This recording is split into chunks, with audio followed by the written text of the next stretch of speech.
Boa tarde. Boa tarde. Mais do que um vício, mais do que um problema para o dependente e para a família dele. A gente sabe que o crack acaba com a vida do usuário e de muitas pessoas que o cercam, mas tem outras consequências. Para sustentar esse vício, muitas pessoas acabam se prostituindo, cometendo crimes, roubando. É um problema de saúde pública, social e de segurança. E a responsabilidade é de quem? O que se sabe é que é preciso adotar medidas urgentes para combater o uso dessa droga. Nossa equipe registrou cenas que estão se tornando cada vez mais comuns. Veja na reportagem de Tatiana Jorge e Fernando Esquilo.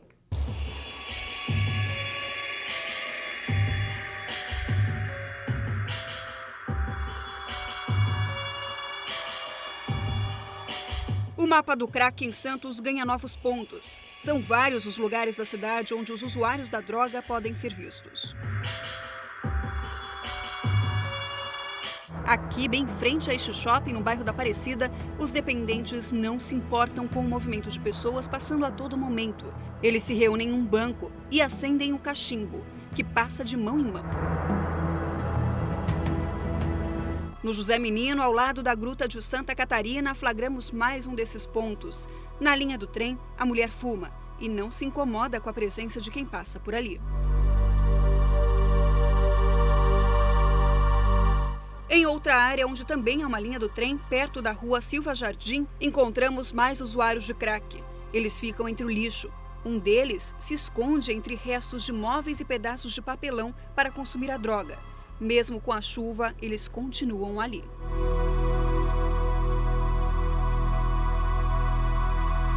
Essas imagens são das imediações das ruas Visconde do Imbaré com o Dr. Cochrane no Paquetá. Aqui muitos usuários se confundem aos moradores de rua.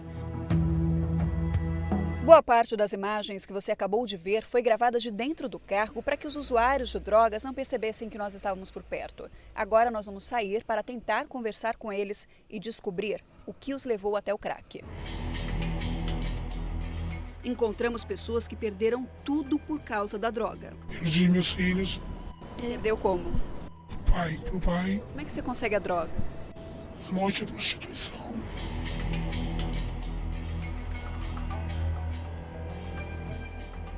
À noite, a pouca luz ajuda a esconder o vício. E o crack é consumido livremente. Em cima deste túnel, na área central da cidade, em meio à escuridão, o casal fuma a droga entre as árvores. Logo, uma outra mulher se aproxima e se junta a eles. Esta mulher diz que está tentando se livrar do vício. Primeiro trago que você der, tudo acabado. Você fala, amanhã eu não vou usar. Mas daqui a pouco, a 5 minutos, você está usando. O que você fez pela droga? Eu já tirei a bicicleta dos meus irmãos, mexi no bolso do meu pai. Depois que o crack acaba, aí você cai na realidade. Meu Deus, o que eu fiz? Ela conta ainda que a tentativa para abandonar a droga é uma dura batalha que tem que ser enfrentada todos os dias. Cada vez que você passa e conversa com uma pessoa que está usando crack, se você for fraca, você volta e senta e usa. Peço para todos, se começarem agora, saem contra o tempo. Porque se não tiver força de vontade, é fundo da cachorro.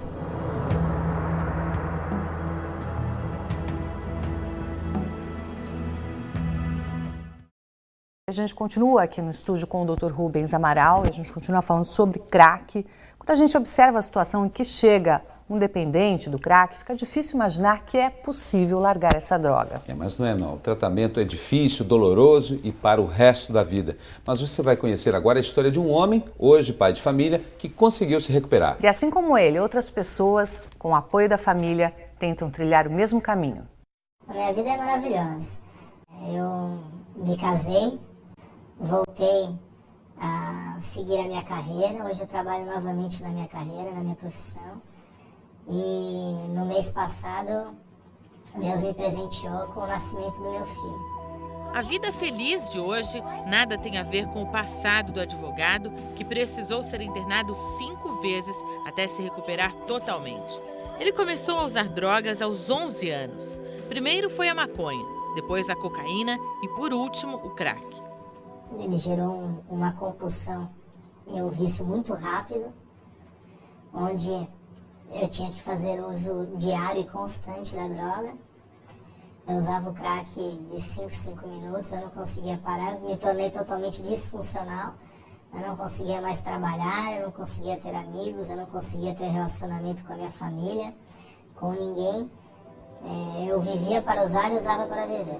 A força de vontade é essencial no tratamento do dependente químico.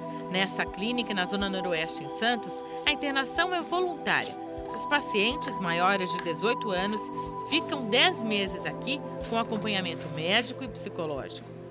A terapeuta atende o residente traz essa demanda e a terapeuta trabalha na perspectiva da dependência química. A parte psiquiátrica era feita hoje a gente utiliza o município através do Senat, então eles são acompanhados pelo médico psiquiatra de lá. A prescrição medicamentosa também é feita por lá e aqui a gente apenas acompanha e acaba dando a medicação que eles necessitam. Os horários são seguidos à risca. Existe um cronograma para toda a semana. Os internos dividem as tarefas domésticas e fazem orações diariamente. Ó Deus, que instruísse os corações dos vossos fiéis com a luz do Espírito Santo, fazei que apreciemos retamente todas as coisas.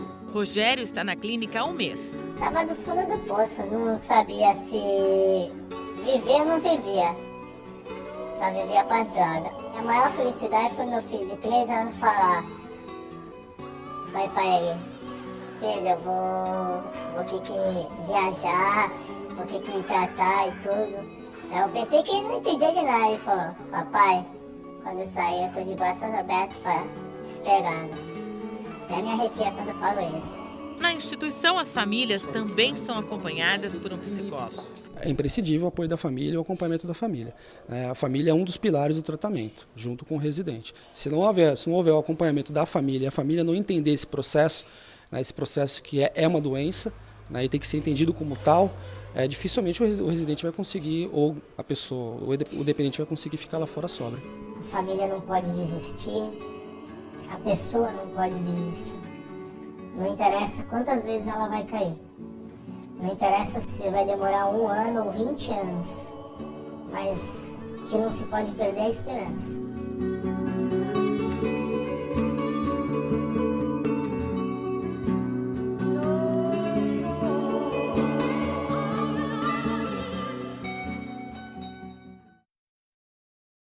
Ficar a palavra, nesse caso, esperança, né, doutor? Realmente as pessoas precisam ter, as famílias principalmente. Aliás, vimos aí na reportagem o próprio advogado que conseguiu sair do vício. Ele disse que o apoio da família é muito importante, né? É muito importante, é possível isso acontecer, né? Essa mensagem que nós vamos passar, que é possível com o apoio. Não dá para você centrar o atendimento num único profissional, precisa de uma equipe multidisciplinar. E hoje os tratamentos estão focados basicamente em 2 tipos de tratamento. O tratamento ambulatorial e o tratamento com internação. Nós vimos aí um tratamento com internação nessas clínicas que são uma internação não compulsória. O usuário ele é convidado. E 3 características ficam fortes na clínica, né? E a gente identifica muito bem, que é a espiritualidade, que é a disciplina e o trabalho. Porque o usuário do crack, ele perdeu o contato com o mundo. As relações com ele próprio, com Deus, com a família, com as pessoas, com os amigos. Ele perdeu todas essas relações. Essas relações precisam ser reestabelecidas. Às vezes, o melhor jeito é retirá-lo deste mundo, colocá-lo numa clínica e fazer a coisa acontecer. Pesquisas norte-americanas mostram que, através de ressonância magnética cerebral, a gente detecta que a melhora do cérebro só acontece quando o usuário fica 6 meses sem o crack. Dá para fazer o tratamento ambulatorial e Santos tem muita coisa boa. Tem o CAPS, né, que é o Centro de Atenção Psicossocial, onde uma equipe multidisciplinar recebe esse usuário de droga e que faz apoio, visita a família, faz visita domiciliar. Então eles fazem um trabalho externo também. Fazem um trabalho externo, quer dizer, a pessoa continua no seu convívio familiar, continua convivendo com a família, continua convivendo com os riscos, né? Característica de avaliação do usuário de crack, os riscos e as proteções. Então, os profissionais da saúde têm que trabalhar com risco e proteção. E a família tem que estar muito atenta. Na realidade, é um tratamento familiar também. Agora, doutor, todo mundo, claro, deve receber esse acompanhamento, mas para a família é muito difícil, às vezes, convencer ou até mesmo levar o dependente a um tratamento. Qual a orientação para essa família? Você falou de Santos, mas a gente também tem uma região muito ampla e com certeza existem programas. Procurar um programa na saúde pública que possa ajudar essa pessoa? A alternativa é procurar a saúde pública, que são os CAPs, né, os Centros de Atenção Psicossocial. Santos, a Secretaria de Saúde de Santos, vai lançar até o final do ano o consultório de rua.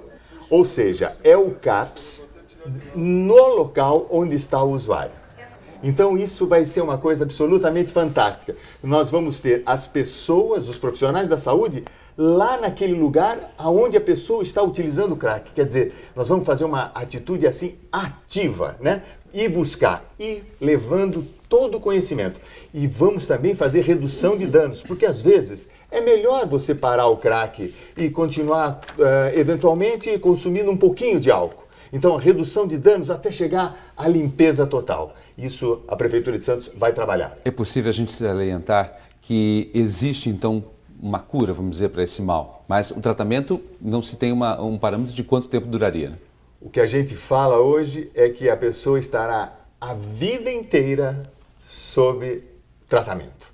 Ela está longe do vício, mas ela não pode vacilar um minuto.